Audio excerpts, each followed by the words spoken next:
Many thanks for your time. Starting with the Institute for Democratic Governance is urging the Electoral Commission of Ghana to publish results of all polling stations before the declaration of final results in the upcoming 2024 presidential and parliamentary elections. Ghana's presidential polls have had a history of electoral petitions at the Supreme Court based on allegations of faulty processes at the polling stations. The Electoral Commission has also come under criticism for declaring the 2020 election results twice, owing to results tallying anomalies. However, to forestall such occurrences, which deems as a threat to the country's democracy, Institute of Democratic Governance says all polling station results must be published on the EC website. My colleague Blessed Soga is at the event and joins us live with more. Blessed, what has the EC been saying on the back of the 2024 elections and polls?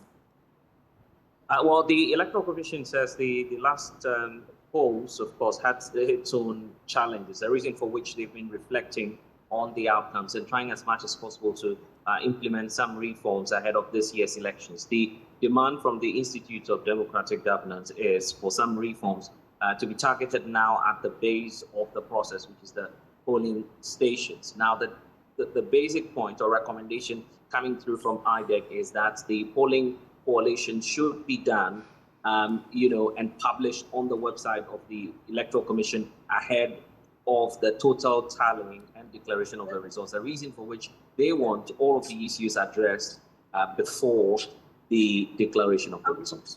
Do we have any indication of the Electoral Commission agreeing to these suggestions?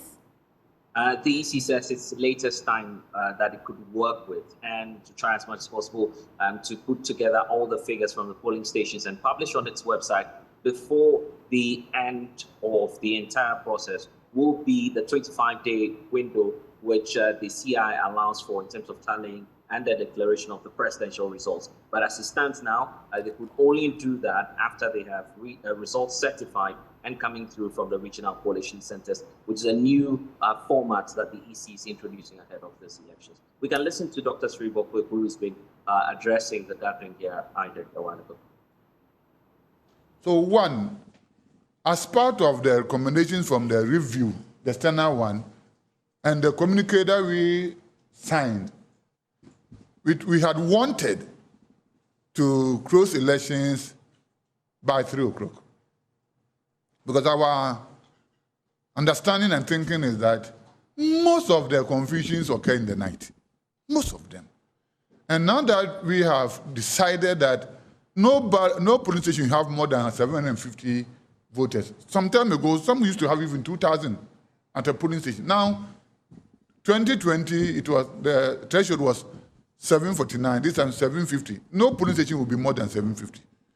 And with this, it should not take extra hours to finish if everybody were to be there on time. And one of the other suggestions too was that we should give some waiver to the female candidates.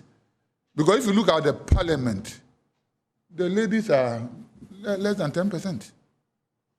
I don't know what is captured in the affirmative action law. I don't know whether it's going to change the trend, but I'll be surprised. Because we are in democracy, everybody has the right to contest.